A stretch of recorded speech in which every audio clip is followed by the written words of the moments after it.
एक बार फिर आपका स्वागत है आपके अपने चैनल उत्थान द राइजिंग में। हम लोग टेंसेज के प्रयोग की चर्चा लगातार किए जा रहे हैं। पिछले सेशन में हम लोगों ने सिंपल प्रेजेंट टेंस समाप्त किया, उसके यूजेज के साथ हमने चर्चा की कि उसका यूज कैसे करते हैं, उसके साथ ही समाप्त हुआ था। और जाहिर सी बात है, हम लोग जब इसको पढ़ रहे हैं तो हम लोग इसको वर्टिकल के बजाय हॉरिजॉन्टल वे में पढ़ेंगे। मतलब कहने का कि प्रेजेंट इंडेफिनिट, फिर प्रेजेंट कॉन्टिन्यूअस, फिर प्रेजेंट परफेक्ट, इस तरह से न पढ़ के एक सही समझ विकसित करने के लिए कैसे आप जो है चीज़ों को ट्रांसफॉर्म करेंगे, ट्रांसलेट करेंगे, उसके लिए ज़रूरी है कि हम इसको हॉरिजॉन्टल पढ़ें। मतलब सब पहले सबका सिंपल पढ़ लिया जाए, फिर उसके बाद सबका कॉन्टिन्यूअस, तब उसके बाद परफेक्ट, तब उसके बाद परफेक्ट कॉन्टिन्यूअस। या आप इस ऐसे पढ़ेंगे हॉरिजॉन्टल में तो एक टेंस से दूसरे टेंस में आप तारतम्य बिठा पाएंगे। जैसे आप नरेशन करते हैं तो नरेशन का रूल क्या है कि हर टेंस अपने कॉरस्पॉन्डिंग टेंस में बदल जाता है। तो कॉरस्पॉन्डिंग टेंस का मतलब क्या है कि प्रेजेंट इंडेफिनिट का कॉरस्पॉन्डिंग क्या होगा? Past indefinite. प्रेजेंट परफेक्ट का पास्ट परफेक्ट, प्रेजेंट कॉन्टिन्यूअस का पास्ट कॉन्टिन्यूअस। आप समझ रहे हैं ना? तो इसलिए इस तरह से इसको हम लोग विकसित करेंगे तो समझ ज़्यादा अच्छी विकसित होगी। इसलिए मैं हॉरिजॉन्टल वे में पढ़ाऊंगा, वर्टिकल वे में नहीं पढ़ाऊंगा। ओके, तो प्रेजेंट सिंपल प्रेजेंट टेंस को हम लोगों ने समाप्त कर लिया। अब बारी है सिंपल पास्ट टेंस की, जिसको आप पास्ट इंडेफिनिट टेंस भी कहते हैं। तो ये जो सिंपल पास्ट टेंस है, पहले जरा हम लोग चूंकि हिंदी से अंग्रेजी में अपनी भाषाओं से हम ट्रांसलेट करते हैं इंग्लिश में, तो पहले एक बड़ी पारंपरिक समस्या है। हालांकि मेरे टीचर कहते थे कि था थे थी गागे गी रहा रही रही चुका चुके चुके, ये पहचान बहुत काम नहीं आती, गाड़ी फंस जाती है कभी कभी।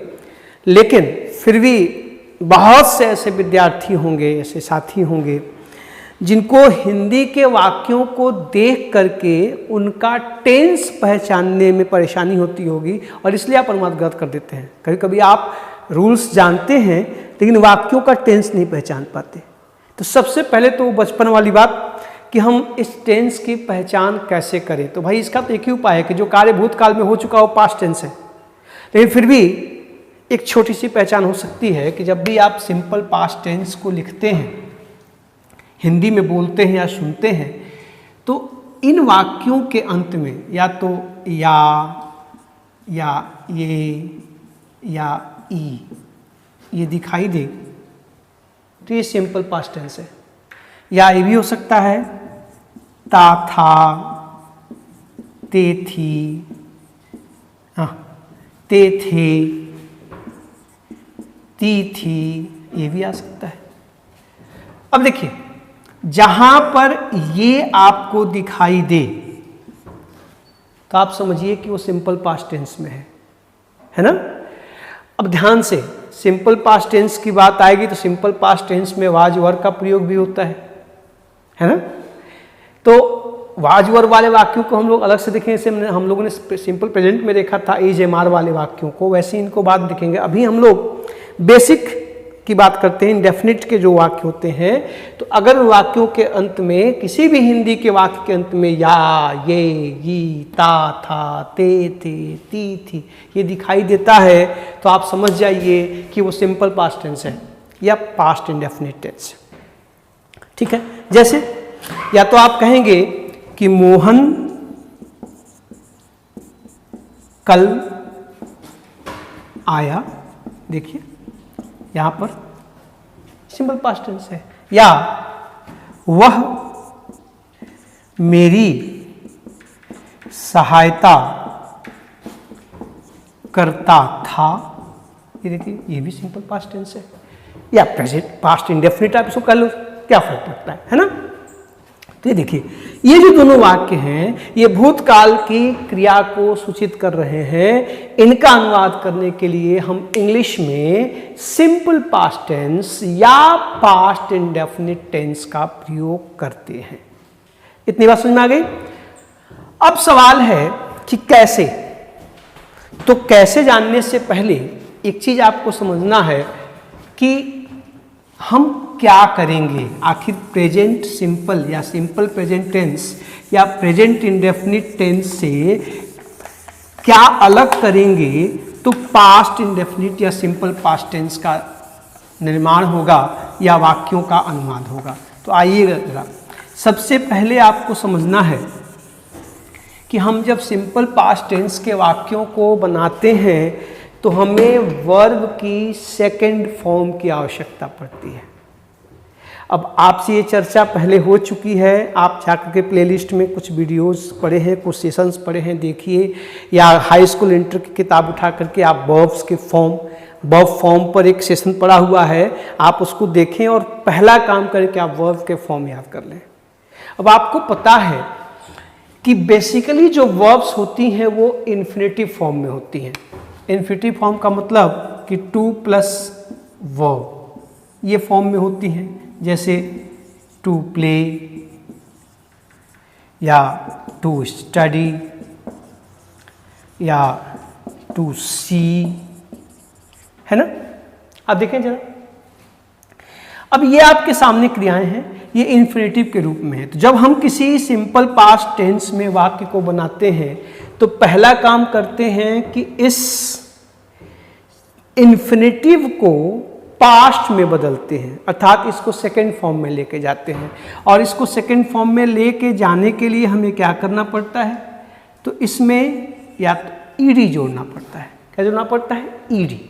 जैसे अब प्ले है तो टू प्ले का क्या हो जाएगा? प्लेड। अब आपको ध्यान रखना है, जब आप प्लेड करेंगे तो टू गायब हो गया, जैसे ही आप सेकंड फॉर्म में लेके आएंगे इन्फिनेटिव का टू गायब होगा। यहाँ ध्यान से देखिए, अब टू स्टडी तो इसका क्या हो जाएगा? स्टडीड। टू को हटाएंगे और इसके बाद इसको बनाएंगे, ठीक है। अच्छा, यहाँ पर टू सी का क्या हो जाएगा? सॉ। अब यहाँ एक चीज समझिए, अब आप में से कुछ लोग हो सकता है कंफ्यूज हो कि आपने तो ईडी कहा, यहाँ पे आई भी आया और यहाँ पर तो नहीं आया। तो ये बात चर्चा हो चुकी है, वर्ब फॉर्म के सेशन को देखिए कि कुछ वर्ब्स रेगुलर होती हैं, कुछ वर्ब्स इरेगुलर होती हैं। जो इरेगुलर वर्ब्स होती हैं उनमें ईडी लगाने के बजाय उनके फॉर्म में परिवर्तन होता है। Go, went, gone, write, wrote, written, break, broke, broken, see, saw, seen. याद आ रहा ना? हाँ, उसका ध्यान रखना है। और बाकी क्रियाओं में हम ईडी लगाते हैं। तो आप ये प्रश्न कर, सर जी यहाँ पे ईडी के पहले आई क्यों आया? तो इसके लिए आपको क्या ध्यान रखना है, ये सारी चीज़ें चर्चा हो चुकी हैं कि वाई के पहले जब कोई कॉन्सोनेंट आता है, वाई के पहले जब कॉन्सोनेंट आता है तो ये जो वाई है ये आई में बदलता है, तब ईडी जोड़ा जाता है। जैसे देखिए स्टडी में स्टडीड हुआ ना, जैसे कैरी, तो कैरी से क्या हो जाएगा? कैरीड। ये देखिए पहले वाई आई में बदला फिर ईडी जुड़ा, ठीक है ना। लेकिन अगर इस वाई के पहले कोई वॉवेल आए, अब देखिए यहाँ पे प्ले में वाई के पहले क्या आया है? वॉवेल आया है, इसलिए देखिए यहाँ पे सीधे ईडी जुड़ा। वाई आई में नहीं बदला क्योंकि वाई के पहले वॉवेल है। यहाँ पे वाई आई में बदला तब ईडी जुड़ा क्योंकि वाई के पहले डी कॉन्सोनेंट है। इसका ध्यान रखिएगा। हाँ, एक बात और ध्यान रखना है कि अगर किसी वर्ब में पहले से ई मौजूद है तो केवल डी जुड़ेगा, तब आप वहाँ पे ईडी नहीं जोड़ेंगे। अगर वहाँ पे पहले से वर्ब में वो रेगुलर वर्ब है, इरेगुलर हो, जाहिर सी बात है वो बदलेगा। अभी अब मैंने आपको बताया, अगर वो रेगुलर वर्ब है और उसके अंत में ई आया है तो हम केवल डी जोड़ते हैं, वहाँ पर ईडी का प्रयोग नहीं करते। इसका ध्यान रखना है। ऑलरेडी वहाँ पे या भी आप कह सकते हैं कि उस ई को हटा के हम उसमें ईडी जोड़ देते हैं, एक ही बात है। या तो ई के साथ डी कहिए या तो ये कहिए कि ईडी जोड़ने से पहले उसका अंतिम जो ई है उसको हटा दिया जाता है, उसको नहीं रखा जाता है ना। तो इस तरह से आप इसका पास्ट बनाते हैं इन पास्ट को। जैसे आप देते हैं लाइक, ये देखिए अब लाइक में या तो आप कहिए कि हम सीधे डी जोड़ देंगे तो लाइक्ड हो जाएगा, या आप ये कह सकते हैं कि इसमें हम जब ईडी जोड़ते हैं तो इस ईडी जोड़ने से पहले इस ई को हटा देते हैं, ये भी आप कह सकते हैं। व्याख्या अपनी मर्जी है, तभी तो लाइक्ड ही होगा। तो आप दोनों व्याख्या कर सकते हैं कि जिन शब्दों के अंत में ई आया हो उसके साथ हम केवल डी जोड़ते हैं, या आप ये कह सकते हैं कि ईडी जोड़ने से पहले उसके अंतिम ई को हटा देते हैं। स्पेलिंग रूल्स में ओमिशन ऑफ ई की चर्चा मैंने की है पुराने विद्यार्थियों से, जो नए विद्यार्थी होंगे उनसे चर्चा होगी, इंतजार करिए ऑफलाइन क्लासेस की। और बाकी जो लोग संस्था से जुड़े नहीं है वो थोड़ा सा प्लेलिस्ट में जाकर देखें, सब पे चर्चा हुई है, ठीक है। तो पहला काम आपको क्या करना है दोस्त कि इनका पास्ट फॉर्म बनाना है। कैसे? तो टू हटाना है और क्रिया में ईडी जोड़ना है अगर वो रेगुलर वर्ब है, और क्रिया का रूप बदल के लिखना है अगर वो इर्रेगुलर वर्ब है। जैसे आपके सामने है, आप कहेंगे फॉल, फेल, फॉलन। इस पे पूरा मैंने एक सेशन किया है अच्छे से। शुरुआत में ही टेंस के पहले मैंने वर्ब फॉर्म की चर्चा की थी। जो साथी बाद में जुड़े हैं वो कृपा करके प्लेलिस्ट में जाएं और जा करके देखें वर्ब फॉर्म की चर्चा को कि कैसे वर्ब बदलते हैं। मैंने रिमाइंड करने के लिए बात आपको बताया कि पास्ट टेंस को बनाने के लिए सबसे पहले जरूरी है कि आने वाली वर्ब जो बेसिकली इन्फिनिटिव होती है उसको पहले पास्ट में बदला जाए। अब सवाल उठता है तो वाक्य का स्ट्रक्चर क्या होगा? हम पास्ट टेंस को इंग्लिश में लिखने के लिए किस स्ट्रक्चर का प्रयोग करेंगे? तो आइए, सिंपल सी बात है, जो प्रेजेंट सिंपल टेंस का स्ट्रक्चर था उसी स्ट्रक्चर को थोड़ा सा मॉडिफाई कर दीजिए। आपको पता है कि सबसे पहले आएगा सब्जेक्ट, इसके बाद आएगा वर्ब की सेकंड फॉर्म जिसको आप पास्ट फॉर्म भी कह सकते हैं, इसके बाद आएगा अदर थिंग। तो ये बन गया पास्ट इंडेफिनिट टेंस का वाक्य। अब देखिए हिंदी में आप वाक्य लेते हैं कि मैंने उसकी सहायता की, ठीक, पास्ट टेंस है, मैंने उसकी सहायता की। अच्छा देखिए ये भी एक पहचान है, या ये ताते ती कहला, इसलिए मैंने कहा ना कि वो ताते ती थाते ती गागेगी वाला फॉर्मूला बहुत उपयोगी नहीं है। अब देखो इसमें तो ताते ती नहीं आया, अब इसमें की आ गया, तो किया, उसी किया को की भी लिखा सकता है, आप हिंदी में जानते हैं। दिया को दी भी लिखा सकता है, पिया को पी भी लिखा सकता है ना। तो डिपेंड करता है हिंदी के वाक्यों को, इसीलिए आपको ये प्रैक्टिस करना पड़ेगा। तो अब देखिए सब्जेक्ट रखिए, मैंने मीन्स आई, क्या की? सहायता, तो हेल्प, और हेल्प का सेकेंड फॉर्म हेल्प्ड, किसकी? उसकी। तो यहाँ पर अगर लड़का है तो हिम, लड़की है तो हर, वो डिपेंड करता है। आई हेल्प्ड हिम या आई हेल्प्ड हर, बन गया वाक्य। आ जाए कि बच्चे ने मेरी कलम तोड़ दी। फिर देखिए, अब आप लिख दीजिए, तो पहले सब्जेक्ट द चाइल्ड,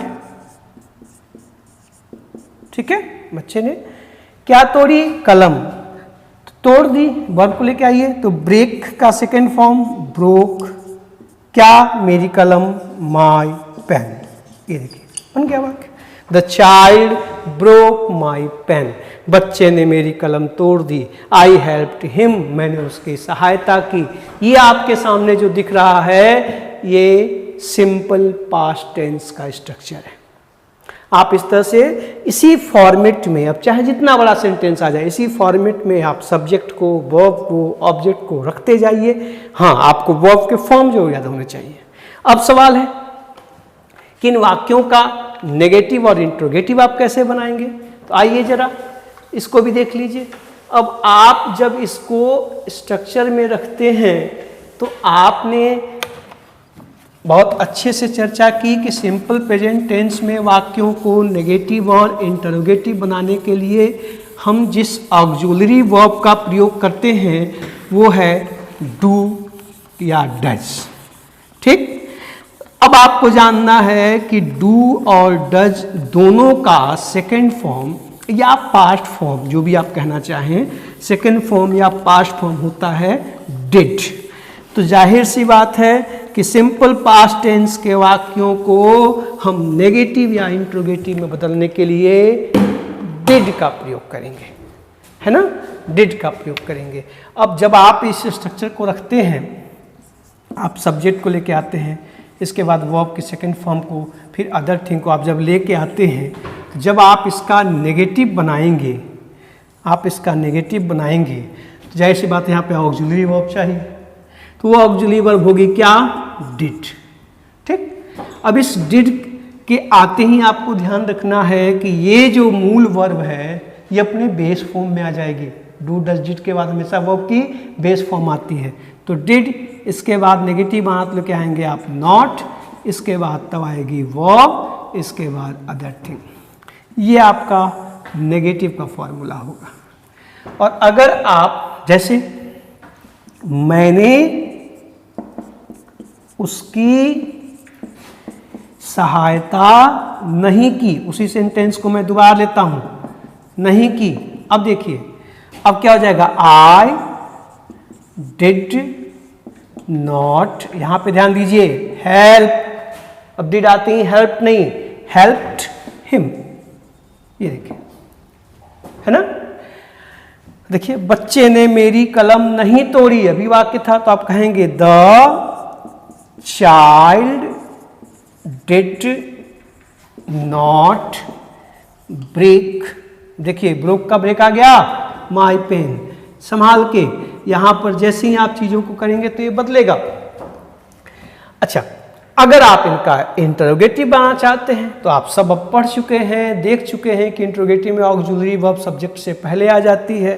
तो आप पहले डिड को रख दीजिएगा, इसके बाद सब्जेक्ट को रख दीजिएगा, इसके बाद वर्ब, इसके बाद अदर थिंग क्वेश्चन मार्क। अभी आपका इंटरोगेटिव सेंटेंस हो गया। ठीक है, अब आप कहेंगे क्या तुमने भोजन किया। ये देखिए क्या तुमने भोजन किया। अब इसको आप लिख सकते हैं, यहां पे लिखा है क्या तुमने भोजन किया। मैं ऊपर लिख रहा हूं चूंकि नीचे दिखेगा नहीं, क्या तुमने भोजन किया।